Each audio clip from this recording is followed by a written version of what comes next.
आपका स्वागत है विद्यार्थियों। और आज हम बात करने वाले हैं कक्षा 9वीं परीक्षा 2021-22 विषय मैथमेटिक्स गणित। तो बच्चों, हम आज इसका संपूर्ण हल देखने वाले हैं बिल्कुल सरल भाषा में। तो आपको ये वीडियो पर आराम से लेकर अंत तक देखना है, क्योंकि वीडियो आपके लिए बहुत ही हेल्पफुली होने वाला है। यदि आप इसका पीडीएफ डाउनलोड करना चाहते हैं तो बच्चों, मैं आपको इसका लिंक डिस्क्रिप्शन बॉक्स में दे दूंगा, और मैं आपको बता दूंगा कि आपको बीच में आपको इसका पासवर्ड दे दिया जाएगा, जिससे आप इसका हल सहित पीडीएफ प्राप्त कर सकेंगे। तो बच्चों, हम बिना देरी के वीडियो को स्टार्ट करते हैं। तो इसमें हमारा पहला प्रश्न है।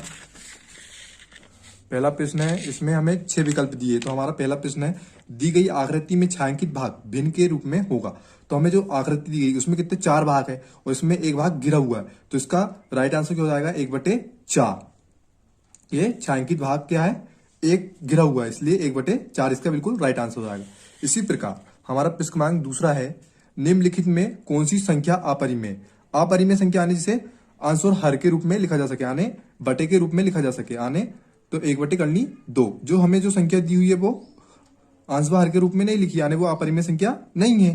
तो अपरिमेय संख्या कौन सी है? 1/2। तो इसका बिल्कुल राइट आंसर हो जाएगा सी वाला। प्रश्न क्रमांक तीसरा है, शून्य बहुपद की घात है तो परिभाषित नहीं है। तो आज मैं आपको बहुत ही बढ़िया एप्लीकेशन के बारे में बताने जा रहा हूं, जो डेली हंट द्वारा बनाई गई है। इस साल डेली हंट ने आई अचीव स्कॉलरशिप एग्जाम रखा है, जिसमें पार्ट लेकर आप laptop, mobile phone, smart watch भी जीत सकते हैं। तो डिस्क्रिप्शन में दिए हुए लिंक पर क्लिक करके जल्दी से स्कॉलरशिप के लिए रजिस्ट्रेट कीजिए और पाइए 50 करोड़ रुपए की स्कॉलरशिप जीतने का मौका। इसकी सबसे बड़ी खूबी यह है कि पहली बार किसी ने बड़े शहरों के साथ साथ छोटे शहरों और ग्रामीण भागों तक क्वालिटी एजुकेशन पहुंचाने का निर्णय लिया है, और यहाँ इंग्लिश के साथ साथ हिंदी माध्यम में भी पढ़ सकते हैं। डेली लर्न जल्दी ही अपना ऐप भी लाने वाला है, जहाँ आपको live classes, study notes, test series and quizzes मिलेगी। तो आप वेट किसका कर रहे हैं? जाइए, लिंक डिस्क्रिप्शन में दिया रखा है और इनाम जीतिए।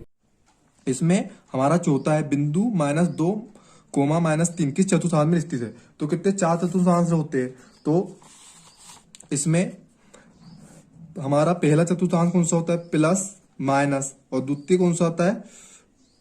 Minus plus. और तृतीय माइनस माइनस। और चतुर्थ प्लस प्लस। तो तृतीय चतुर्थांश में माइनस माइनस है, तो इसका राइट आंसर क्या हो जाएगा? तृतीय चतुर्थांश। हमारा पांचवा है, ax plus by plus c बराबर 0 के रूप के समीकरण को कहते हैं। तो 2 चरों वाला रैखिक समीकरण, ठीक है। और हमारा छठवा है, यदि 3 या अधिक बिंदु एक ही रेखा पर स्थित हो तो वे कहलाते हैं, वो क्या कहलाते हैं? संरेख बिंदु कहलाते हैं। तो इसका बिल्कुल राइट आंसर हो जाएगा संरेख बिंदु। तो अब हमारे नेक्स्ट प्रश्न की ओर बढ़ेंगे हम। तो हमारा प्रश्न क्रमांक दूसरा है, हमें इसमें 7 खाली स्थान दिए हुए हैं। तो हमारा इसमें पहला है, 3/5 में 1/5 को घटाने पर खाली स्थान प्राप्त होगा। तो हम इसे देखेंगे, 3/5 माइनस 1/5। तो इसमें लघुत्तम कितना जाएगा? 5। 3 माइनस 1, तो इसका राइट आंसर कितना जाएगा? 2/5। आपका बिल्कुल राइट आंसर हो जाएगा। इसी प्रकार हमारा नेक्स्ट है, एक मोटरसाइकिल की कीमत साइकिल की कीमत की 10 गुना, आने की मोटरसाइकिल की कीमत 10 रुपए है, तो साइकिल की कीमत कितनी होगी? 1 रुपए होगी। यदि मोटरसाइकिल की कीमत 60,000 है तो साइकिल की कीमत होगी, तो साइकिल की कीमत कितनी? 6,000 होगी। तो हमें इसका आंसर निकालने के लिए करना पड़ेगा हमें 60,000 बटे 10 कर दीजिए, 1 शून्य से 1 शून्य कट गया, तो इसका आंसर कितना आ गया? 6,000। बिल्कुल आपका राइट आंसर हो जाएगा। इसी प्रकार हमारा तीसरा है, संख्या r को परिमेय संख्या कहा जाता है यदि p/q के रूप में लिखा जा सकता है। यहाँ p/q पूर्णांक है और q 0 के बराबर नहीं है। चौथा है, बहुपद में चर की घात सदैव पूर्णांक संख्या होती है, यानी बहुपद में चर की घात सदैव क्या होती है? पूर्णांक संख्या। इसी में हमारा पांचवा है, निर्देशांक तल में x अक्ष और y अक्ष के प्रतिच्छेद बिंदु खाली स्थान कहते हैं। आने जो x अक्ष और y अक्ष, जे कौन सा अक्ष हो गया? x अक्ष, और जे y अक्ष। जो बिंदु काटता है हमें उसे क्या? मूल बिंदु कहते हैं, और इसके निर्देशांक क्या होता है? 0,0। तो इसे क्या कहेंगे? मूल बिंदु कहते हैं। इसी प्रकार छठवा है, 2 चरों वाले रैखिक समीकरण का आलेख सरल रेखा होता है।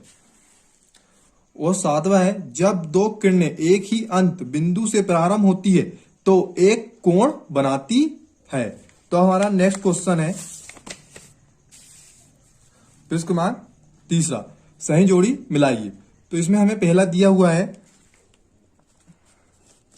0.45 प्लस 2.5। तो हम इसे जोड़ेंगे तो क्या आएगा, देखते हैं बच्चों। चलो देखो, 0.45 प्लस 0.25, तो 5 5 10, 10 का 0 हाथ गए 1, 4 2 6 और 1 7 0। तो इसका कितना 70 राइट आंसर आएगा। ठीक है, 0.70, तो बिल्कुल राइट आंसर।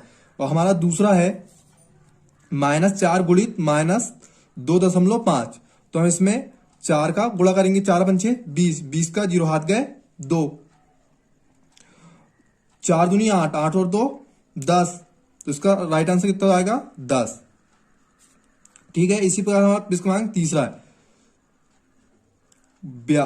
42.64 प्लस 0.36। तो हम इसे जोड़ेंगे बच्चों, जैसे हमने पहले जोड़े थे उसी प्रकार हमें जोड़ना है। तो इसका आंसर कितना जाएगा 43। ठीक है, -18/25। तो 18 में 25 का भाग देंगे कितना आएगा 0.72। ठीक है, इसी प्रकार हम 504/-18 में भाग देंगे कितना आएगा -28। इधर माइनस है इसलिए माइनस का 28 आएगा। हम इसी प्रकार हमारे नेक्स्ट प्रश्न की ओर बढ़ते हैं।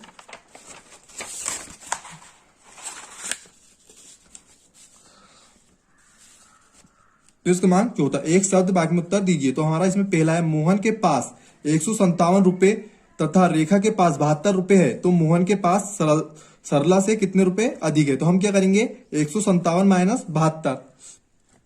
तो 7 में से 2 गए 5 और 15 में से 7 गए 8। तो कितने रुपए अधिक है सरला से 85 रुपए अधिक है। ठीक है, इसी प्रकार हमारा प्रश्न क्रमांक दूसरा है, त्रिभुज एबीसी में बीसी आधार तथा एबी शीर्ष लंब है, तो त्रिभुज के क्षेत्रफल को सूत्र के रूप में व्यक्त कीजिए। यानी त्रिभुज का सूत्र हमें याद होना चाहिए। उस त्रिभुज का सूत्र क्या होता है क्षेत्रफल का 1/2 इंटू बीसी गुणित एबी।